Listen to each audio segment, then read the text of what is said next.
Kaibigan, sa oras na ito tayo naman ay narito upang pag-aralan ang mga ginintuang salita ng ating Panginoong Diyos. Siya po ay ating buhay at dalangin natin na ikaw ay nasa mabuting kalagayan sa magitan ng biyaya ng Panginoong Diyos. Purihin siya sapagkat tunay na nararanasan natin ang kanyang patuloy na gabay, biyaya at mga katotohanan nating pinapag-aralan linggo-linggo. Lalo tayong lumalakas, kaibigan, sa ating pananampalataya. Kaya huwag kang mawawala, huwag kang bibitiw sa pag-aaral ng kanyang mga salita at susubaybay sa programang Oras ng Pag-aaral sa magitan ng Hope Channel North Philippines. Ito po ang iyong lingkod, Pastor Ray Urbi, bilang facilitator sa ating pag-aaral ngayong oras na ito. Binabati ko ang lahat ng mga viewers natin dyan sa Tawi-Tawi Province. Mga bagong binyagan yan, patuloy kayong manonood at titibay ang inyong pananampalataya. Manatili kayo sa ating iglesia at mananampalataya. Maghihintay sa ating Panginoong Diyos. Ang mga sulads, ang mga missionary students coming from Mountain View College sa may Bukidnon, ang pamilyang Cuenca sa Bungaw, at ganun din sa Paradahan Church Stanza, sa Southville San Pedro Church, Hillview, Mariveles, Daet, sa may Salukige, Samar at sa Cavite, sa may Candelaria, Nueva Vizcaya, sa may Dinalupihan, Aniban Church, sa may San Jose del Monte, sa may Pagbilao, Padre Burgos, sa may Luzon, Quezon City, Romblon State University. Purihin ang Panginoong Diyos sa iyong panonood at pagsusubaybay. Sa may Santa Lucia, sa may Banaba, at sa ibang dako ng ating mundo, sa may Taiwan, sa may Greece, South India, Europe, Canada, Abu Dhabi, at lahat ng mga nanonood sa buong mundo, kaibigan, pagpalain ka ng ating Panginoong Diyos. Lahat ng mga hindi pa nabanggit ay patuloy kayong pagpapalain ng ating Panginoong Diyos. Maraming salamat sa mga nagsusulat, sa mga nandyan sa comment section natin, at dinadalangin namin na kayo ay patuloy na palakasin ng ating Panginoong Diyos. Ang ating mga kasama dito sa studio ay ating mga butihing manggagawa ng ating Panginoong Diyos. Ang una dito ay si Pastor Joel Abunales Jr. Siya po ay palagi niyong nakikita sa kanyang programang Dear Pastor. Kumusta kayo, Pastor Joel? Maraming salamat, Pastor Urbi. Kamusta po kayo, mga ginigilo namin mga manonood? Ako po muli ay natutuwa na makasama kayo sa loob ng ilang minuto ng atin pong pag-aaral. Nais ko pong batiin, Pastor, nakita ko po kasi dun sa comment section yung aking pong tiyahin na nandun, I think nasa Abu Dhabi, Sister Joy Abunales. Siya po yung nanonood po dyan sa kasama ng mga kapatiran daw. Nagtatanong daw yung mga kapatiran kung magkano-ano daw po kami. So welcome po kayo, Rita Joy, at sa lahat ng inyong mga kasamahan dyan. Pagpalain po kayo sa inyong pong panunod. Ganon din sa iba't ibang dako ng mundo. Ako po yung natutuwa na makabahagi ng atin pong pag-aaral ng salita ng Panginoon. Okay, ang pangalawang mga kasama natin dito sa studio ay si Pastor Jerry Stabilio. Siya po ang ating Stewardship Director ng ating North Philippine Union Conference. Kumusta kayo, Pastor Jerry? Mabuti naman, Pastor Ray, at tayo ay mapalad muli na makapag-lead out ng ating pong lesson discussion para sa schedule ng ating pong week lesson. Akin din po, Pastor, na nais batiin ang ating mga kapatiran. Pangunahin na po dyan sa Aurora, sa area po na yan, na nangunguna po dyan ay si Pastor June Barredo. Tama ba ako, Pastor Joel? Si Pastor June Barredo. Kinabati ko po kayong lahat at salamat po sa inyong pagsubaybay. Sana po nakikinabang kayo sa ating ginagawang pag-aaral.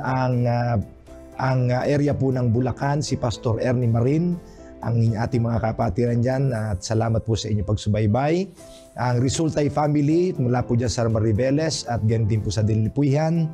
At ganun din po ang mga babangonan na Oriental Mindoro Seventh-day Adventist Church na nanonood din po ngayon. Ang ating pong mga kapatid sa Oriental Mindoro, marami pong salamat at purihin ang Panginoon sa inyong lumalagong pananampalataya dyan sa patuloy na mga pag-aaral ng kanyang salita. Maraming salamat. Sa ating pagpapatuloy ay nais kitang anyahan, kaibigan, sa maikling panalangin. O Panginoong Diyos, sa maraming banal, binubukalan ng karunungan narito ang bawat isa sa amin upang pag-aralan ang iyong mga banal na salita. Magsalita kayo sa amin, Panginoon Diyos, at magkaroon kami ng matibay at matuwid na karunungan sa iyong mga salita. Amen. At pagpapalain ng bawat isa sa amin. Patawarin kami, Panginoon Diyos, sa aming mga kasalanan. Ganon din po ang pagpapatawad namin sa mga nagkasala sa amin. Ito hiling namin sa pangalan ng aming Panginoong Jesus. Amen. Ang ating temang pinapag-aralan, patuloy tayong nag-aaral sa buong trimestre mula Enero hanggang Marso, ay may pamagat na mga awit narito. At patuloy nating pinapag-aralan ang tagpuan ng Diyos, ang tao mula sa puso sa puso. At papag-aralan natin patuloy na ang awit ng aklat na ito ay punong-puno ng pagpapahayag ng panalangin, kagalakan, daing, at punong-puno ng papuri. At ito ay mayroong katibayang pagtitiwala at pag-asa sa mga pangako ng ating Panginoong Diyos na kailanman hindi siya nagpapabaya sa bawat isa sa atin. Ang ating pangwalong paksana ay may pamagat na karunungan para sa matuwid na pamumuhay. At ang talatang sauluhin ay matatagpuan sa awit 90 verse 12. Sabi dito, "Kaya't turuan mo kami na bilangin ang aming mga araw upang kami ay magkaroon ng pusong may karunungan." Kaibigan, noong nakaraang linggo ay pinag-aralan natin ang iba't ibang uri ng salitang kaawaan ng ating Panginoong Diyos sa bawat isa sa atin. Ito'y punong-puno at umaapaw ang kaawaan ng Diyos sa mga naaapi, mga naghihirap, mga tinatalikuran, mga pinag-uusig, mga nagdadalamhati, ganon din ang mga taong pinagbibintangan. At yung mga nangangailangan ay patuloy na tumatanggap ng kaawaan ng ating Panginoong Diyos. At ang lahat ng mga ito ay nakarating sa ating Panginoong Diyos sa kanyang maunawaing luklukan, sa kanyang kaharian sa langit. At agad siya ay sasagot ayon sa kanyang kalooban upang ang bawat isa sa atin ay mapaibayo at mapapatatag ang pananampalataya at magkaroon ng buhay na ugnayan natin sa ating Diyos. At yan ang napag-aralan natin noong nakaraang linggo. Ngayong linggo naman, kaibigan, ay ayon sa ating nabasang setas mula sa talatang sauluhin ay isang kahilingan mula sa Diyos na turuan tayo na bibilangin natin ang mga araw natin dito sa lupa habang tayo nabubuhay. Na sa ating pagbibilang ay dapat magkaroon tayo ng matuwid, maayos at tamang karunungan galing sa ating Panginoong Diyos, na ang karunungan ito ay sa Kanya lamang galing. At ito'y tatalakayin natin sa linggong ito. At ang ibig sabihin ng salmista ay tinuturuan tayo na babalik tayo sa karunungan na inihanda ng Panginoong Diyos na hihilingin natin mula sa Kanya sapagkat siya ay binubukalan ng karunungan. May tatlong bahagi, kaibigan, ang ating tatalakayin ngayong oras na ito bilang kabuuan ng ating leksyon. Unang-una, ilista mo na. Wisdom is in the law of God. Ang karunungan ay magmumula sa kautusan ng ating Panginoong Diyos. Pangalawa, wisdom is in His creation. Ang karunungan ay matatagpuan sa kanyang paglalang. At ang pangatlo ay wisdom is in the righteous living. Ang karunungan ay matatagpuan sa mga nabubuhay na matuwid sa harapan ng ating Panginoong Diyos. At ang unang tatalakay dito sa wisdom is in the law of God ay si Pastor Joel. Ang pangalawa ay si Pastor Jerry. At ang pangatlo ay babalik kay Pastor Joel. Pastor Joel, anong ibig sabihin nito? Wisdom is in the law of God. Maraming salamat, Pastor Ray. Napakaganda ng ating pong lesson for this week. Nagpapatungkol sa wisdom. Yung society po natin, Pastor, at mga kapatid, mga kaibigan, ay mayroong mga iba't-iba silang mga definition regarding wisdom. Sa iba ay body of knowledge and principles. Sa iba, ginagamit yung wisdom as a quality of having experience, knowledge and good judgment. It means it's all about making decisions in life. Pagbibigay ng pagtingin sa isang bagay, sa isang sitwasyon na tama ang ating kapasyahan. Pero po, Pastor, pag sinabi nating wisdom, sa biblical perspective, ito yung viewing or approaching life. Naka-include dito yung pagbibigay ng instruction. Commonly, binibigay siya sa mga young. Kaya tinan nyo, pag binasa natin yung Deuteronomy, yung instruction, yung chapter 6, di ba, binibigay sa mga anak, ini-instruct sa kanila. Ito yung wisdom para sa inyo. So, sa maliit pa lang na mga bata, hanggang sa laki nila, ini-instruct lagi sila ng wisdom. So, pag binasa natin, di ba, particularly Deuteronomy chapter 6, yung instruction doon, it's all about the law of God. Kung umuupo man sila, kumakain sila, humihiga sila, ini-instruct sila tungkol sa salita ng Diyos. So, it means, Pastor, makikita natin na ang utos pala ng Diyos ay wisdom ito. Ito ay karunungan ito na lalakad sila sang-ayon dito sa ganitong panukala. Nakakalungkot kasi yung society kasi natin ngayon. May iba na silang pananaw tungkol sa law of God na ito'y wala na, ito ay hindi na valid maging sa time natin. Pero nakakatuwa, I was surprised kasi ang book ng Psalm, dinidiscuss ito. Ang book ng Psalm, binigyan niyang diin ang kahalagahan ng law of God na ang wisdom nandoon. Na yung mga pangaral, making decisions in life between right and wrong ay nandun sa utos ng Diyos. Kaya pag binasa natin yung Psalm 119, tinatawag natin na ang discussion dyan ay tungkol sa utos ng Diyos, yung tinatawag na Torah. It comprises more than merely the Mosaic Code. So hindi lang yan about sa Ten Commandments, sa Mosaic Code, yung mga dinidiscuss po dyan. So in totality, dinidescribe ng law dito yung paraan ng pamumuhay na makikita dapat sa isang tao na lumalakad sa Panginoon Diyos. And very particular dyan yung word na walk. Mamaya po i-discuss ko po yan. Siguro tingnan muna natin paano dinidepict ng Bible kung paano lumakad ng may wisdom. Kaakibat nito yung utos ng ating Panginoon. Pastor, doon sa may 119, ang talata ay 1 ng mga awit. Mapaalad silang sakdal ang landas na sa kautusan ng Panginoon ay lumalakad. Tama po, Pastor. Yung word na lumalakad, maraming mga tawag dito, meaning yan. Pwede ka, figuratively, pwede ka lumakad, as in lumalakad ka. Pwedeng lumalakad ka, na halimbawa nakasakay ka sa camel, sa description sa Hebrew word na yun, halak, na pwede kang i-describe na parang lumalakad ka kahit nakasakay ka sa camel. So ibig sabihin yung paglakad, continuous po yan. Walang tigil yan. Nagre-refer po yan sa dito, parang sa ibang mga Bible, sa ibang mga talata sa Bible, it can mean yung flow as in the hills walk or flow with milk. So, generally, ito ay nagpapatungkol sa specific term, going regularly. So, ito yung ang utos ng Diyos, yung wisdom sa utos ng Diyos, hindi siya kung kailan maisip natin. Hindi ko kailan, okay, nafe-feel ko ngayon, ito yung susundin ko.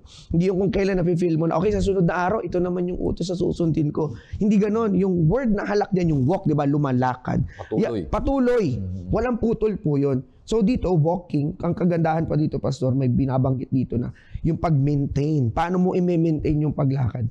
Siguro, Pastor, basahin natin yung mga awit 89, ang talata ay 15. Mapaalad ang bayan na nakakaalam ng masayang sigaw na nagsisilakad sa liwanag ng iyong mukha, o Panginoon. Pag sinabing nagliliwanag na mukha, yung countenance, kaakibat niyan, Pastor, dito yung tinatawag natin na yung sa utos din ng Diyos. So walking in the light of God's countenance, nag-i-imply yan yung pag-establish ng law.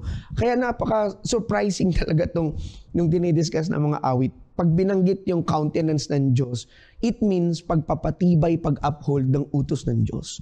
So napaka-tibay ng ebidensya mula dito sa aklat ng mga awit na yung wisdom makikita din sa utos ng Diyos. Yung way of life, yung how we are going to approach life by seeing the commandments of God o yung law of God nabubuhay hanggang sa kapanahunan natin na nandun yung wisdom. Kaya ako nung nag-i-start ako nung Christian journey ko, nalulungkot ako, marami mga na hindi na yan pwede sa Kristiyano. Generally, ganito yung iniisip nila. Pero sa Book of Psalm, dinidiscuss dito yung God's countenance, it means upholding God's law. At meron pa dyan yung walking in the law of the Lord. Kasama po dito ay paghahanap sa Diyos ng buong puso. Hindi lang yan dapat half-hearted ng paghahanap. So, ang wisdom sa utos ng Diyos, hinahanap mo siya everyday. It's an everyday experience. Diba? So, hindi ba magandang parang lesson ito sa ating mga Kristiyano? Everyday parang nauuhaw tayo sa utos ng Diyos. Everyday hinahanap talaga natin siya. Seeking God's wisdom through His law. So, nandun yung wisdom, nandun yung mga panuntunan na nais ng Diyos para sa atin. And take note, itong dinidiscuss ng mga awit, hindi po siya legalistic in form. Kasi di ba minsan, ganyan, parang nagiging legalismo. Di ba? Commonly, or generally sa panahon natin, kaya ayaw nila ng sa utos kasi parang iniisip nila more on legalistic form. Pero sa Book of Psalms, Pastor, tinidiscuss, hindi siya legalistic. Bakit po? Kasi it consists of good understanding. Can you imagine yung law of God? Nagbibigay pala ng good understanding sa atin sa dinidiscuss ng Psalter. So ano ito? Good understanding between right and wrong, between good and evil. So natutulungan pala tayo, Pastor, ng law of God para intindihin natin kung ano yung mabuti at kung ano yung masama. So, ang tanong, kung valid ba yung law of God? Yes. Kasi nakakatulong sa atin ng understanding in viewing or approaching life. Tingnan natin dito, Pastor, sa mga awit, 111 verse 10 or 111, ang talata ay Gs. Ang pagkatakot sa Panginoon ay pasimula ng karunungan. Ang lahat ng nagsisigawan nito ay may mabuting kaunawaan. Ang kanyang kapurihan ay mananatili magpakailanman. Kaya di ba, Pastor, doon sa paumpisa ng aklat ng mga awit, the fear of the Lord is the beginning of wisdom. Yung binanggit dyan sa verse na yun, yung pagkatakot. Hindi yun yung parang nanginginig na natatakot ka. It's more of respect. Pag nakita natin yung glory, yung countenance ng Diyos, yung fear mararamdaman natin kasi mahihiwagaan tayo na ito pala dapat ang pamumuhay ko labas sa tinuturo ng evil. Kasi dalawang choice lang naman that we have to make every day. Choosing evil or choosing good para sa Diyos. So dalawa lang po yan, dalawang crucial na idea yan everyday. Kaya ang law of God, ginagabayan tayo. Ano ang dapat nating piliin? Nakaset dyan. Hindi yan ba siya sa legalistic? Kasi nakaset dyan. Kung paano ka mabubuhay, paano mo ibigin yung kapwa mo, paano mo sila pakikisamahan, paano mo ibigin ang Diyos, paano mo siya pakikisamahan. So it involves the whole person. Ika nga, dito sa pag-aaral na to. Hindi lang siya basta merely yung outward. Okay, hindi lang siya basta na, okay, ang bait-bait niya. No? Hindi siya basta outward lang eh. Kundi kung ano yung nasa puso mo. Kumaga parang, hindi naman pwedeng sabihin dinidiktahan or tina-transform ng utos ng Diyos yung kaloob-looban natin para pag ito ay nai-apply natin, hindi na siya pilit. Ang mahirap kasi minsan, pag yung pag-apply natin sa utos ng Diyos ay pilit. Diba? Kaya yung word na walk, kaakibat dyan yung consistent dapat, yung consistency ng ating paglakad. Kaya nga nasa banggit ko kanina, dapat hindi lang yung kailan naisip mo. Kung kailan mo yan, okay, ganitong araw, nasa mood ako ngayon, okay, ganito. Yung word na yan, walk continuously pala yan. Na alam mo yun, yung paglakad na yan, hindi yan basta sa'yo. Lumakad ka man dyan, pero kung wala ang presensya at wisdom ng Diyos yan, baliwala lahat ng mga bagay. So yung God's commandments at ang paghahanap sa Diyos na ang buong puso, okay, ulitin ko po yung utos ng Diyos at yung paghahanap sa Kanya ng buong puso ay hindi pwedeng paghiwalayin sa ating buhay. So, basahin din natin, Pastor, dito, bakit mahalaga po ito. Mga awit 109, ang talata ay 1 hanggang 2. Mapaalad silang sakdal ang landas na sa kautusan ng Panginoon ay lumalakad. 2. Palad silang nag-iingat ng kanyang mga patutuo na hinahanap siya ng buong puso. Imagine niyo, yung mga patotoo. Hinahanap yung mga patotoo sa pamamagitan ng utos ng Diyos. Kaya dito ko, ang dami kong pwedeng kunin na reflection dito, pero short yung ating time. Nakita ko dito na kung gaano kahalaga yung utos ng Diyos sa time natin na nandun yung wisdom. So kung naghahanap ka ng wisdom, mga kapatid at mga kaibigan, kung paano ka pumili ng mabuti at masama, nandun mismo sa utos ng Diyos. Dinidescribe ng makaklat na mga awit na ang utos ng Diyos, nandun yung wisdom. Kung gusto mong hanapin ng buong puso ang Diyos, nandun nagre-reflect. Yung kanyang countenance, nagre-reflect doon sa kanyang mga utos. And take note, last before I give the time, para sa inyo pong mga additional po dito. Yung commandments ng Diyos, tinatawag din siya sa Book of Psalm na revelation ng will ng Diyos. Yo. Di ba minsan ano ba yung kalooban ng Diyos? Paano ba ako ano ba yung ano ng Panginoon?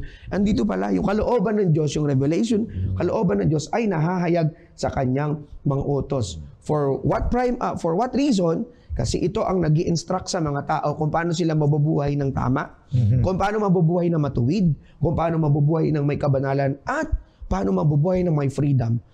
Hindi pala totoo yung idea na dahil yung utos na yan, nakakulong kayo dyan. Hindi kayo palalayaan yan, no. But in the book of Psalm, walking with God's law, with His countenance, it means, tawag dito? Freedom. Peace. Binibigyan tayo ng kapayapaan dahil tayo sumusunod. Diba? So, siguro 2 talata na lang, Pastor, before I'll give the time. Mga awit, 119, ang talata ay 77 at 174. Dumating nawa sa akin ang iyong habag upang ako'y mabuhay, sapagkat ang kautusan mo'y aking katuwaan. O Panginoon, ang iyong pagliligtas ay aking kinasasabikan, at ang iyong kautusan ay aking kasiyahan. Pastor, inulit yung words na yun sa dalawa. Ang kautusan mo ay aking katuwaan. Sa another verse, ang kautusan mo ay aking kasiyahan. Grabe. Paano kaya ng psalmist? At ibig sabihin, tinitingnan ng psalmist yung utos ng Diyos as something na mabuti. As something na hindi legalistic. Tinitingnan niya ang utos ng Diyos as a way of life. So, valid ba ang utos ng Diyos? Yes, according to the book of Psalm, because it leads us to the right perspective para piliin natin ang mabuti at masama, Pastor. Napakaganda nito, kaibigan. Tinuturuan tayo na ang karunungan ay yung pamumuhay na may kalayaan, na may ligaya, na namumuhay sa kautusan ng ating Panginoong Diyos. Kaya't sabi ni Haring David, yung iyong kautusan ay ilagay ko sa aking puso upang ako'y mabuhay na masaya at umiwas sa mga makamundo at kasalanan. Kaya kaibigan, inahamon tayo na ang karunungan na tinuturo sa atin sa banal na kasulatan ayon sa paliwanag ni Pastor Joel ay nasa pamumuhay ng pagsunod na may kalayaan at kasiyahan sa salita, sa kautusan ng ating Panginoong Diyos. Kaya kung tayo ay nabubuhay doon sa kautusan ng ating Panginoong Diyos, mayroon tayong karunungan. Na oo, ang ating buhay ay bibilangin. Oo, maiksi lang ang ating buhay. Kaya wag na nating tawag nito mayabang na ang ating buhay ay mahaba pa. Sinabi niya doon na bilangin ang ating buhay. Turuan mo na bilangin ang aking buhay sa mga taon. Hindi. Kundi number of days. Sabi niya, bilangin ang aking araw. Hindi taon. Pastor Jerry. Kaya salamat sa Panginoon Diyos, Pastor Joel, na ang tamang karunungan ay matatagpuan sa salita ng Panginoon Diyos sa banal na kasulatan sa kanyang kautusan. Napakaganda nito, Pastor Jerry. No? Actually, Pastor Joel, yung salita palang hakbang o yung walk. Yung paglakad. Sa Hebreo ay ashure, sa plural na form. Pero ito pala ay merong root na ashrei. Ang ibig sabihin ay kaligayahan. Kaya yung hakbang ng pagsunod sa kautusan ng Diyos ay nagdudulot talaga ng kaligayahan. Correct. Masaya kaya mababasa natin madalas na sinasabi niya ay Haring David, ang salita mo'y aking kinalulugdang sundin. Isang kagalakan palagi ng isang taong naghahanap sa Diyos ay maging masaya. Maging masaya. At yan ay masusumpungan lamang sa patuloy na pagsunod sa kautusan ng Diyos. Hindi legalista. Hindi legalista. Ang ganda nga ito, yung huling binasa ko, Pastor, sabi mo sa binasa ko, O Panginoon, ang iyong pagliligtas ay aking kinasasabikan. Yan. Tapos sabi niya, ang iyong kautusan ay aking kasiyahan o katuwaan. So, kung gaano mo kamahal ang isang tao, doon ka sabik. Walang pilit yun. Oo. Masaya ka doon. Freedom yun. Oo. Ligaya ka doon. May kalayaan ka doon. Bukal sa iyong puso, sa isip. na hindi sabi mo na may legalist na pag-iisip, ay gagawin ko ito kasi ganito ang mangyayari. Hindi. Kundi ginagawa niya yon dahil kinaliligayahan niyang ginagawa. Amen. Hindi siya nag-iisip kung ano ang ririgalo sa kanya. Maging legal yun eh. Gawin ko ito para maligtas ako. Gawin ko ito para mapunta ako sa langit. Oo, mayroong kaisipan na ganon. Kasi kung minsan ay papasok yung pagiging legalist natin. Correct. O gawin mo ito anak ha, para may bisikleta ka. Yun, kaya nasanay tayong ganon. May mga reward-oriented ang tao.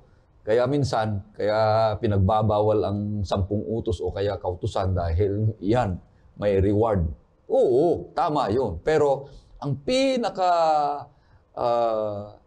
kasama doon na mahalaga ay yung ginagawa mo dahil naliligayahan ka, nasasabik sa iyo, at na may pagmamahal yan. Sa mayroong kakibat niya na ugnayan sa Panginoon Diyos. Okay. Relasyon sa Panginoon Diyos, kaibigan. Kaya mamarapatin ng bawat isa sa atin ay magkaroon tayo ng tama, tuwid na karunungan galing sa Panginoon Diyos, inilathala na. Wala na tayong kailangan pang pag-isipan pa, kundi sundin ang kanyang kautusan dahil naroon ang tamang karunungan na ibinabalita sa bawat isa sa atin. Kaya yung pangalawang mensahe dito na ating pag-aaralan ay yung second point ay wisdom in His creation. Pastor Jerry, anong ibig sabihin nito? Karunungan sa kanyang paglalang. Alam po ninyo, ang biblical na karunungan ay tulad ng itinuturo po ng Lumang Tipan ay isang pag-unawa sa mga mahalagang issue ng kaligtasan. Tulad po ng ating pinagmulan o yung tinatawag nating creation o paglikha. Nabanggit po kanina na ang kautusan ay mga prinsipyo ng karakter ng Diyos sa ating mga pangaraw-araw na buhay. Kagaya po ng takot sa Diyos o isang mapagmahal na paggalang na nagtutulak sa masayang pagsunod. Yung takot po sa Diyos, fear of God, the beginning of wisdom. Kasama na rin po dyan yung binanggit po ni Pastor Ray kanina, yung gantimpala o retribution, ang kapalaran ng mga matuwid at masama ay atin po makikita doon po sa part ng gantimpala, ano ang kahihinatnan ng mabuti at ng masama. Ang karunungan po ay praktikal na kaalaman na naghahanda sa atin upang mamuhay ng may kahusayan at makadiyos sa ating tahanan, sa community, at sa lugar ng ating pinagtatrabahuhan. Dagdag pa po rito, ang biblikal na karunungan ay makadiyos na payo. Sabi nga ni Pastor Joel kanina, ito po ay mga pinagkukunang payo, mga makadiyos na payo, para sa pagkakaroon po ng magandang relasyon natin una sa ating asawa at sa ating mga anak. Yun po yung importansya ng practical na issue ng usapin ng karunungan sa ating pong mga pag-aaral.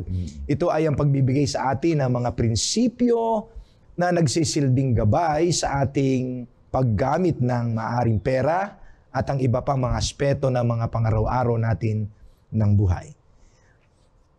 Mahalagang bahagi po na idinidiin sa aklat ng mga awit ay ang karunungang natatamo ng isang tao sa pagkaalam na ang Diyos ang pinagmulan ng buhay at ang lahat ng nalikha, mga kapatid.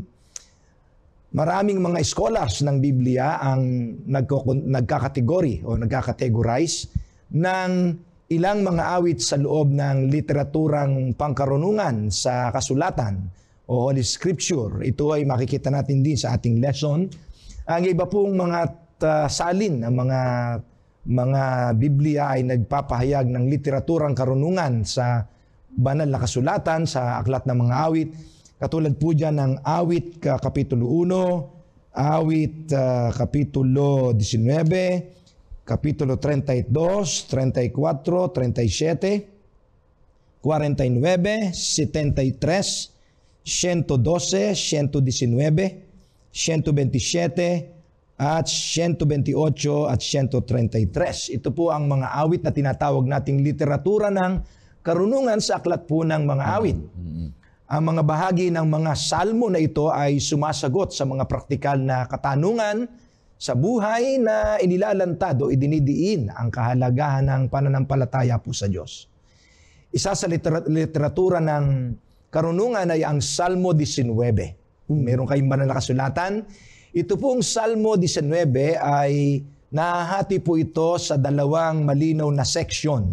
Ang unang bahagi po ay nagpapahayag ng Diyos sa kanyang paglikha. Basahin nga natin yan, Pastor Ray. Pero ating basahin yung 19 ng mga awit hanggang versikulo 1 hanggang 6. Nagpapahayag ng kaluwalhatian ng Diyos ang kalangitan, at ang mga gawa ng kanyang kamay ay inihahayag ng kalawakan. Amen. Sa araw-araw ay nagsasalita, at gabi-gabi ay nagpapahayag ng kaalaman. Walang pananalita o mga salita man. Ang kanilang tinig ay hindi narinig. Ngunit lumalaganap sa buong lupa ang kanilang tinig.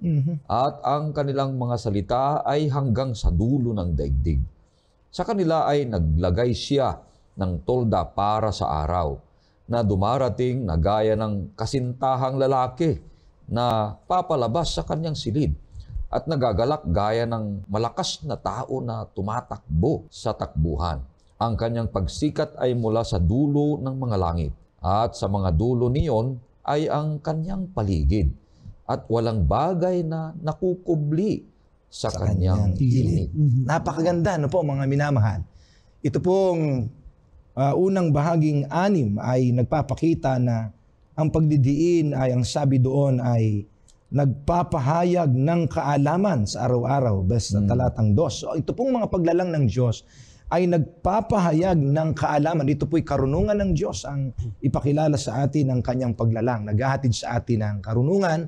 At ang ikalawang bahagi po ay doon sa 7 hanggang 14. Ito po ay ang pahayag ng tungkol sa kautusan. Ang dalawang tema pong ito ay napakahalaga na maunawaan sa pagkakaroon po ng karunungang biblikal. Tandaan po ninyo, karunungang biblikal. Ang isa naman pong salmo pa ng karunungan na binabanggit pong madalas ni Pastor Ray ay doon po sa Salmo 90 o 90. Ito po ay napakaganda. Ang salmo pong ito ay isa pang bahagi ng literaturang karunungan na may kinalaman po sa pagtataglay ng karunungang malaman ang kahigsian ng buhay. Dulot sa kasalanan na ating pong nagawa o kasalanan ng tao. Ang mapapansin po natin dito na sa salmong ito, ito po ay isang panalangin ni Moses. So ito pala ay prayer ni Moses, no? Itong Salmo 90. Dito ay ikinukumpara po ang kalagayan ng Diyos at ng tao na nagkasala. Ang unang bahagi po ay ipinapakita ang katangiang taglay ng Diyos, at ito po ay sa salitang Hebreo sa talatang 1 ay nabanggit po dito yung salitang tahanan. Tahanang dako. Ang Panginoon, ikaw ay naging aming tahanang dako sa lahat ng salinlahi. Yung salita po diyang tahanan ay naglalarawan po sa Panginoon bilang kanlungan. Wow. Okay, sa Hebreo po yan ay maon. Ano, Pastor Joel? Maon. Maon. God is our safety. Yung pang ibig sabihin nun. Ang Diyos ay ating security. Correct. He provides everything for us in all ages. Sa lahat ng panahon, ay tayo kinakanlong ng lahat ng mga paglalaan at pagpupuno ng Diyos. Ang pangalawa po dito ay in verse 2, He is everlasting and immutable God. Hindi nagbabago. Okay? Na Diyos. Magpasawalang hanggan at hindi nagbabagong Diyos. He is the same yesterday, today, and forever. According to Hebrews chapter 13, verse 8. Yun po ang paglalarawan na ginamit po ni Haring David bilang taglay na karunungan. He is everlasting and immutable. Pangatlo, ang Diyos po ay humahawak ng ating buhay. Ang bawat buhay ng tao ay nasa kanyang kamay. Bababasa po natin sa talatang 3. Iyong binabalik ang tao sa alabok at iyong sinasabi bumalik kayong mga anak ng mga tao. Ang sinasabi lang po dito mensahe ay God holds the life of every man. Number 4, He is not measured by time, for time cannot set limit for God because He is infinite God. Doon po sa verse 4. Sapagkat ang 1,000 taon sa iyong paningin ay parang kahapon lamang kapag ito'y nakalipas o gaya ng isang gabing pagbabantay. So He is not measured by time, for time cannot set limit for God. He is an infinite God. He is infinite God. Ang panglima po dito na punto tungkol sa Diyos ay sa verse 7, He hates sin and loves the sinner.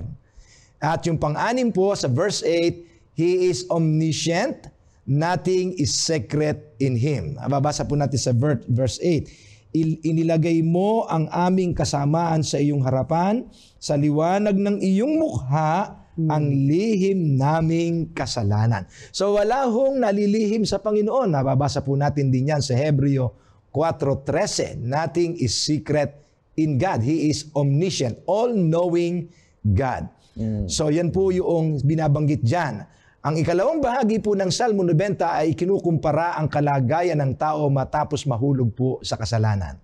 Dito ho ay binabanggit ang kahinaan at panandalian, ang kanyang buhay ay may katapusan at maikli.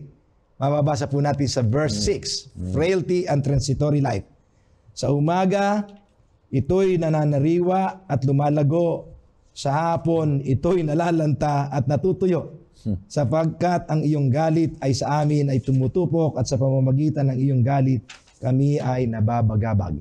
So, ibig sabihin, sinasabi po dito sa talatang 5 at 6 hanggang doon sa 7 ay iyong dinadala sila na parang baha, sila'y nakatulog, kinaumagahan ay parang damo na tumutubo. Ang parang damo na nalalanta. Maiksing buhay.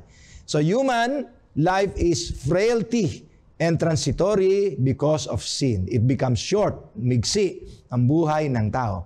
Ang pangalawa po, sa bahagi ng buhay ng taong nahulog sa kasalanan because of sin, our longevity was affected also. Yung haba ng buhay. Man's life has limit, but God has no limit. Sa verse 10, ang mga taon ng aming buhay ay 70 taon. May limit lang, Pastor. Okay? At kung malakas pa kami ay 80 taon. Ngunit ang mga ito ay hirap at kaguluhan lamang. Ang mga ito'y madaling lumilipas at kami ay nawawala. So ang pangatlo ay, sin does not only make our life short, but also miserable. Ano? Dahil sa kasalanan. Kaya ang sabi doon, ngunit ang mga ito ay hirap at kaguluhan lamang. Ang mga ito'y madaling lumilipas at kami ay nawawala. So ang karunungan sa Biblia ay naglalarawan hindi lamang ng katalinuhan kundi ng paggalang sa Diyos.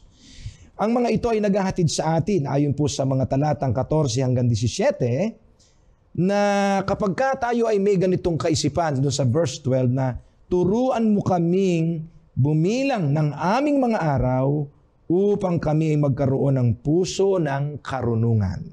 Sapagkat ang buhay ng tayo maigsi lamang, ipinapakita po sa atin na dapat tayo ay lumapit sa Diyos, kilalanin siya na ating malalalang, at ating pong ihingi ng sorry, maghingi tayo ng pagpapatawad sa ating mga nagawang kasalanan. At ipagkakaloob sa atin ayon po sa mga diwa ng awit na sa talatang sa verse 15 hanggang 7 na sa atin ng kanyang awa, kaloob na biyaya, kaloob na kahabagan, at sa lahat ng ating pong mararanasan, ito po ang pinakamagandang karunungan na ibibigay sa atin ng Panginoon. Ang tayo ay magtamo ng karunungan sa pagbilang ng mga araw ng ating buhay, na tayo'y lalapit sa Panginoon araw-araw sapagkat maigsi lang ang buhay. Maraming salamat, Pastor Jerry, na ang Panginoon Diyos, kaibigan, ay siya ang pinagmumula ng karunungan, na ang karunungang ito ay ibinabalik tayo doon sa pagkilala sa Kanya. Kailan? Sa Kanyang makapangyarihang manglalalang. Kaya kung ikaw at ako ay maunawaan natin ang Kanyang kapangyarihan na siya ang manlalalang, galing tayo sa Kanya, maunawaan natin na siya ang ating Diyos at sambahin natin siya. At magkakaroon tayo ng karunungan kung ito ay isa kabuhayan ng bawat isa sa atin. Kaya walang karunungan yung taong pastor. Walang karunungan. Karunungan ng sanlibutan yung taong kinikilala niya ang sarili niya na galing sa unggoy. Pero kung kilalanin mo na ikaw ay galing sa Diyos, balik ka sa kanyang kapangyarihang manlalalang, may karunungan ka. Yeah. Ngunit sabi mo, nagkaroon ng kasalanan, kaya umigsi ang buhay. Naging malungkot ang buhay Naging natin. miserable pa. Maging miserable. Hindi basta humigsi, miserable nga. Oo. Kaya nga lang, kahit dahil siya ang gumawa ng lahat ng mga bagay at walang katapusan, siya ang gumawa ng panahon, pumunta sa ating panahon para iligtas tayo at dadalhin tayo sa walang hanggang kamatayan, walang hanggang panahon na kagaya niya, na mabubuhay tayo kagaya ng ating Panginoong Diyos. Kung kilalanin natin, balik tayo sa kanyang karunungang siya ang manlalalang, gumawa sa atin. Kaya napakaganda, yung una, ang karunungan ay pupunta tayo sa pagkakilala ng kanyang kautusan. Ang pangalawa ay pagkilala ng kanyang makapangyarihang siya ang manlalalang. Dahil sa kanyang pagmamahal ay gumawa ng paraan upang tayo ay mapablik sa kanya. Dahil napaiksi ang ating buhay, pero magkaroon tayo ng buhay na walang hanggan. Ano, Pastor? Kaya yung sinabi mo. Ang pangalawa dito, ang pangatlo pala dito, kaibigan, ay yung wisdom is in the righteous living. Hindi papaliwanag sa atin ni Pastor Joel. Ano po ito? Maganda rin na tinuturo ng aklat ng mga awit kung paano mabuhay ng matuwid, ng may kabanalan. So pag nabubuhay ka pala ng may kabanalan, nandun yung wisdom. May wisdom doon sa paglakad sa mabuti. Kaya balikan natin, Pastor, yung pagpapaumpisa ng mga awit. Doon, imagine niyo doon sa introduction pa lang ng aklat ng mga awit, ipinakilala na kung paano nabubuhay ang masama, kung paano nabubuhay ang mga matuwid. Kaya dito sa aklat ng mga awit, Pastor, basahin natin. Sa Kapitulo 1, ang bersikulo ay 1 hanggang 6. Mapalad ang taong hindi lumalakad sa payo ng masama, ni tumatayo man sa daan ng mga makasalanan, ni umuupo man sa upuan ng mga manunuya, kundi nasa kautusan ng Panginoon ang kanyang kagalakan, at nagbubulay-bulay araw at gabi sa kanyang kautusan. Siya ay gaya ng isang punong kahoy na itinanim sa tabi ng agos ng tubig, na nagbubunga sa kanyang kapanahunan, ang kanyang dahon na may hindi nalalanta. Sa lahat ng kanyang ginagawa ay nagtatagumpay siya. Ang masama ay hindi gayon, kundi parang ipang itinaboy ng hangin. Kaya't ang masama ay hindi tatayo sa hukuman, ni sa kapulungan ng matuwid ang makasalanan. Sapagkat ang lakad ng matuwid, ang Panginoon ang nakakaalam, ngunit mapapahamak ang lakad ng makasalanan. Dalawang ways of life yan, Pastor. Oo. Magkaibang direksyon yan, opposite yan dito sa binabanggit ng awit. So yung verse 2 and 3, ipinapakita dyan yung buhay ng mga banal, yung mga matuwid. Verse 4 and 5, ipinapakita dyan kung paano mabuhay yung mga wicked. Kaya sabi, huwag kang sumali sa kanila. Kaya ang Biblia, hindi lang ang aklat ng awit, kundi ang buong Biblia nagtuturo na laging ini-encourage tayo na mabuhay na may kabanalan. Dini-discourage tayo na umupo sa upuan ng mga masasama. Kaya tingnan nyo bakit ang dami mga tao, nagtataka ako bakit ang mga tao mas pinipili nila na mabuhay ng ganon, where in fact, ang karunungan ay nasa pamumuhay ng matuwid. Na magkaiba yan. Tingnan nyo pa ang description kung paano ginamit yung salita na yung streams of water na para nakatayo doon yung matuwid. Bakit? Kasi it means pag nakatayo yung puno doon sa umaagos sa tubig, may stability doon. May tubig siya. May tubig, magbubunga yun ng tuloy-tuloy. Diba? So, tayo sa abiding presence ng Diyos, pag lagi tayo nakatayo sa presensya ng Diyos, tuloy-tuloy yung pamumunga natin. Tuloy-tuloy yung pag-agos ng mga pagpapala, tuloy-tuloy yung pag-agos ng pag-ibig ng Diyos. Na, ang sabi pa doon na, hindi sila nalalanta. Can you imagine yung life na hindi nalalanta sa Panginoon? Paso siguro tingnan din natin kasi ginamit din yung streams of water na yun, yung sa Jeremiah 17, 7 and 8 na ginamit yan as simile. Parang may comparison kung paano siya ginamit sa mga talatang ito. So, Jeremiah 17, 7 and Mapalad ang tao na nagtitiwala sa Panginoon at ang pag-asa ay ang Panginoon sapagkat siya'y magiging tulad ng punong kahoy na itinanim sa tabi ng tubig at gumagapang ang mga ugat sa tabi ng batis at hindi natatakot kapag dumarating ang init sapagkat ang mga dahon nito ay nananatiling sariwa at hindi nababalisa sa taon ng pagkatuyo sapagkat hindi ito tumitigil sa pamumunga. Imagine niyo, Pastor, yung buhay ng nakaugat sa Panginoon. Imagine niyo kung paano yung buhay natin na nakakonekta lagi tayo sa Diyos. Kaya sa mga nanonood po sa atin, wag nating hayaan na ma-disconnecta tayo kasi sa Diyos. Kasi ang tinuturo dyan yung source. Ang Diyos yung source. As long siya yung source, hindi tayo walang kalugihan, hindi tayo mauuhaw, may stability, may future, mayroong peace. Kaya ang pamumuhay ng matuwid, pamumuhay na may kabanalan, nandun po yung wisdom na tinuturo sa aklat ng mga awit. So minsan mababasa pa natin sa ibang mga talata, Pastor, para mga evocative o it means mga practical advice ito. Ito kasi wisdom literature to eh. Parang ang isang ama nangungusap sa kanyang anak. Son, my son. Parang lumayo ka. Hindi ko alam kung paano kayo pinapayuhan ng mga magulang natin, yung mga tatay natin, kung paano tayo binibigyan ng wisdom. Pero dito, binibigyan ng halaga kung paano concern yung ama sa kanyang anak, kung paano tinuturo ng ama na anak, pwede ba? Parang pakikiusap ito eh. Huwag kang umupo sa upuan na masasama. Lumakad ka ng may karunungan. So, tingnan natin yung advice dito para i-pursue yung fear of the Lord.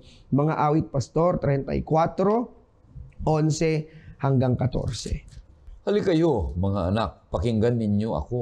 Ang takot sa Panginoon ay ituturo ko sa inyo. Sinong tao ang nagnanasa ng buhay at naghahangad ng maraming araw upang magtamasa ng mabuti?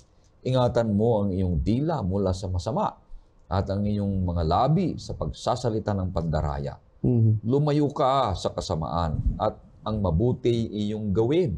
Hanapin mo ang kapayapaan at ito'y iyong habulin. In-establish mo na dito, Pastor, una, nakikiusap na lumayo sa kasamaan. Matakot sa Panginoon. Sumunod, lumayo sa kasamaan. So, pag na-establish sa life natin, yung pagkatakot, yung reverence sa Diyos, susunod na yun eh, na tayo iiwas sa paggawa ng masama. So, sa patuloy na pagbasa pa, Pastor, pag nagawa na natin na may takot tayo sa Diyos, nilayuan natin ng masama, tinan nyo ang magiging resulta niyan sa life ng mga faithful, sa life ng sa righteous living ng isang tao. Pastor, sa verse 15, 16 at 21. Ang mga mata ng Panginoon ay matuwid, nakatitig, at sa kanilang daing bukas ang kanyang pandinig. Ang mukha ng Panginoon ay laban sa mga gumagawa ng masama upang tanggalin ang alaala nila sa lupa. Ang masama ay papatayin ng kasamaan at ang mga napupuot sa matuwid ay hahatulan. So, parang dinidescribe siya sa ganitong words. Yung tao na nabubuhay ng may kabanalan, na may pagkatakot at pagsunod sa Diyos, dinidinig ng Diyos yung prayer niya. Yun yung sabi ng verse 15 at 16, dinidinig ng Panginoon. So, ganun pala, pag meron tayong koneksyon, nananatili tayo sa Panginoon, instead na mapunta sa atin yung paghatol, magiging favor na yung paghatol ng Diyos kasi nabuhay tayo na nakakonekta sa Kanya. And that is the best choice that we can make, yung to walk in the way of wisdom. So merong wisdom talaga, Pastor, sa paglakad sa mabuti, sa righteous living. And last, Pastor, dinidepict din ng aklat ng mga awit dito yung blessing. Merong blessing talaga palagi pag may takot tayo sa Panginoon. Dito basahin natin sa huling talata na nais ko pong i-share sa 112 verse 1 ng Psalm. Purihin ang Panginoon, mapalad ang tao na natatakot sa Panginoon, na lubos na nagagalak sa kanyang mga utos. Diba? Mapalad ang tao na natatakot sa Diyos. Kumbaga dito, ang sabi ng author ng lesson po natin, ito yung highest spiritual attainment ng buhay natin, yung pagkatakot sa Diyos. Marami mga attainment na gusto natin sa buhay, gusto maabot, ganito, ganyan, ganon. Pero ito yung pinaka-highest attainment. Sabi ng aklat ng awit, yung lumakad tayo ng may kabanalan, ng matuwid, lumakad tayo kasama ng ating Panginoon. So, panawagan to sa mga nanonood po sa atin. Dalawang bagay lang talaga na pwede natin gawin. Sumunod sa Panginoon at talikuran ang Panginoon. So, kung meron mang best choice na pwede natin gawin, sumama na tayo sa Panginoon. Huwag na tayong gumaya doon sa mga kalalagayan ng mga wicked, ng mga masasama kasi walang blessing doon. Walang blessing sa paggawa ng masama. Walang blessing sa paglakad sa kasamaan. Kaya as taught dito sa points na natin, merong wisdom talaga sa kautusan ng Panginoon. Merong wisdom talaga sa creation and turuan tayo na bilangin ang ating mga araw. At pangatlo, yung mabuhay ka na may kabanalan, matuwid, nandun yung wisdom. Walang wisdom sa paggawa ng masama. Walang wisdom doon, itakwil talaga natin. Kaya yung kung nabubuhay ka sa pagkakasala ngayon, takwil mo talaga kasi wala dyan yung blessing ng Diyos. Hindi ka masasanay na matakot sa Panginoon. Hindi yan kinalulugdan ng Diyos. Ang kinalulugdan ng Diyos, yung righteous living. Amen. Napaganda. So, ang parang nakikita ko na ang may taong may karunungan ay hindi naman siya perfect, na hindi nagkakamali. Kundi nagkamali din. Pero ang kamalian niya ay ulitin niya uli. Ay, hindi na marunong yun. Sinasadya. Kung ikaw ay natumba dyan, o kaya tawag natapilok doon, o kaya ikaw ay nagkasala doon, ay balikan mo uli at gawin mo uli, ay hindi ka na pantas, hindi ka na marunong. Wala ka ng kabanalan doon. Kundi, kung tayo ay nagkamali, kung tayo ay totoong marunong, oo, nagkamali tayo. Pero huwag na nating uulitin, kundi sasadyaing ulitin, kundi gawin na nating iwasan. Gaya ng sinabi mo, umiwas sa mga masasamang hilig, masasamang bagay na mapapalayo tayo sa Panginoon dahil hindi tayo tatawaging banal. Dahil ang taong may karunungan na nabubuhay sa kabanalan, katwiran ng ating Panginoon Diyos na gumagawa sa kanyang kalooban. Kaya sabi ng Panginoon Jesus ay, mapalad ang mga taong gumawa ng mga mabubuting bagay at tatawaging siya ay pantas sa pagdating ng panahon ng ating Panginoong Diyos ay halikayo at pumasok kayo sa kaharian. Dahil gumawa kayo ng mabuti, sumunod kayo sa aking mga kautusan at maligaya kayong naglilingkod sa Panginoon Diyos. Amen. Kaya purihin ng Panginoong Diyos. Amen. Amen. Sa ating, kung mayroon pa kayong kwan. Okay. Alam niyo po mga minamahal, ang lesson po natin ay inaakit tayo na ating piliin ang karunungan na kaloob ng Diyos. Karunungan hindi tulad na inaalok ng sanlibutan. Yung kaalaman pong theoretical lang, kundi praktikal na karunungan at ito ay biblikal. Na nagdudulot po sa tao ng tunay na kaligayahan ng buhay. Piliin po natin ang pagsunod sa mga kautusan ng Diyos na may mataas na paggalang at pagmamahal sa Kanya. At siya ay ating kilalanin bilang manlalalang, tagapagligtas mula sa kasalanan at tagapagpuno ng lahat ng ating mga pangangailangan. Sa gayon ay magtatamo tayo ng tunay na tuwa at galak na bigay ng Diyos na karunungan sa ating buhay. Ang biblical wisdom nagtuturo po sa atin na hindi lamang sa isang aspeto ng ating buhay, hindi lang mabuhay sa church, kundi dapat yung biblical wisdom tinuturuan tayo mabuhay sa ating workplace, sa ating mga tahanan, at kasi akibat din dito, Pastor, yung stewardship. It helps us guide the use of our many aspects of our daily existence. So every day, we have to make the best decision. And that decision ay yung pagsunod sa wisdom, yung pag-upo kasama ng Panginoon, yung sa kanyang presensya, at huwag tayong sumama sa gawain ng masama. Kaya kaibigan, maraming salamat sa karunungan ng langit na ipinagkatiwala sa atin, na pinagkaloob ng mga karunungan ito ay makikita sa ating buhay. Sapagkat ang karunungan ay isang kaalaman ng mga mabubuting bagay galing sa Panginoong Diyos at isikinakabuhayan upang tayo magiging pagpapala at mabuhay na may katwiran, kabanalan at maglilingkod na may impluwensyang nagtataglay ng pagdidisipulo sa ating Panginoong Hesus, ang mga kapatiran at ang mga hindi pananampalataya. Pagpalain tayo ng ating Panginoong Diyos, kaibigan, bago tayo magtatapos, ayungin natin si Pastor Joel sa kanyang panalangin ay makakarinig tayo ng isang awitin.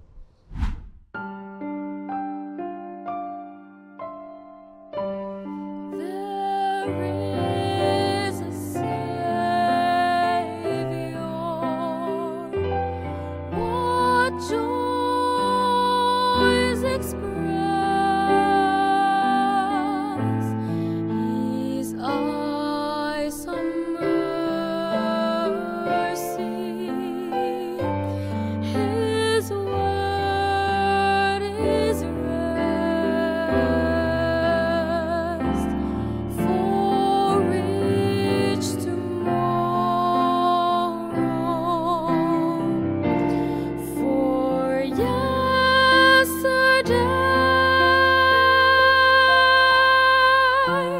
there is a Savior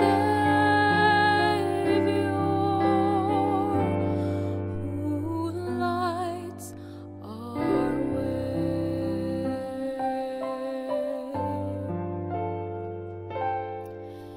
Are there burdens in your heart? Is your past memory that binds you?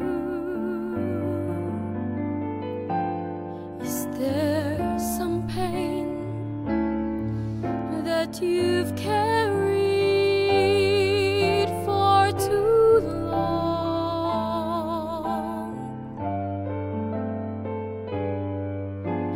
Then strengthen your heart with His good news.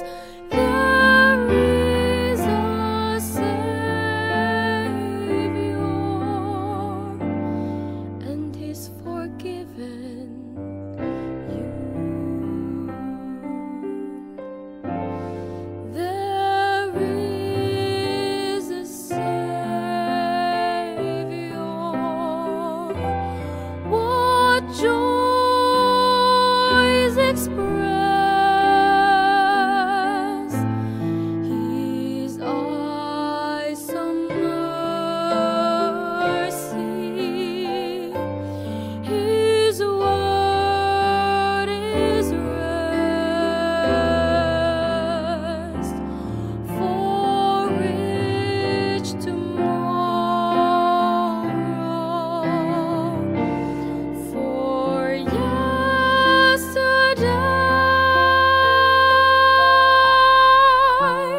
there is a Savior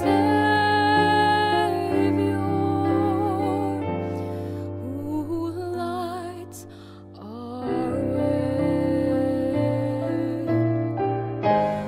There is a Savior. What joys express His eyes on mercy. His word is rest for each tomorrow. For yesterday there is a Savior who lights our way.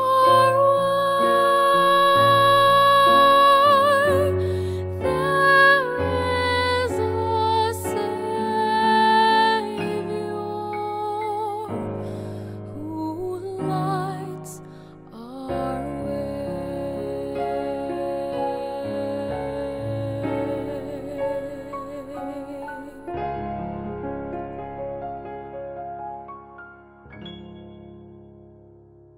Tayo po'y manalangin. Salamat dakilang Diyos na Ikaw ang aming Panginoon. Maraming salamat sa karunungan mula sa banal na kasulatan, partikular sa aklat ng mga awit na tinuturuan kami na mabuhay na may kabanalan. Tinuturuan kami na sampalatayanan ang iyong mga paglikha. Tinutulungan kami na sampalatayanan ang inyong mga utos sapagkat napapaloob sa tatlong ito ang pamumuhay ng may karunungan. Tulungan kami, O Diyos, na maging kasangkapan ng wisdom na ito upang marami pa kaming maturuan mga tao patungo sa inyo pong nais sa kanilang buhay. Tulungan kami, O Diyos, na mapagpasakop sa iyo, mapagpasakop sa iyong kalooban, masunurin sa inyong salita, masunurin sa inyong mga utos, nang sa gayon, kagaya kami ng isang puno sa isang batis na napupunuan ng maraming mga bunga dahilan sa nakatayo kami sa presensya ng Diyos. Pagpalain niyo po kami, ang lahat ng mga nakikinig, maranasan namin ang inyong biyaya at ang inyong kapangyarihan sa patuloy pa namin pag-aaral ng inyong mga leksyon. Salamat sa pagpapatawad sa aming mga pagkakasala at pagtanggap mo sa amin. Ito po ang aming hiling alang-alang sa pangalan ni Jesus. Amen. Amen. Amen. Kaibigan, patuloy akong nagpapaanyaya sa iyo na patuloy kang susubaybay sa ating programang Oras na Pag-aaral dito sa Hope Channel North Philippines. Purihin ang Panginoong Diyos, mahal ka ng Panginoon, kagaya ng pagmamahal namin sa iyo.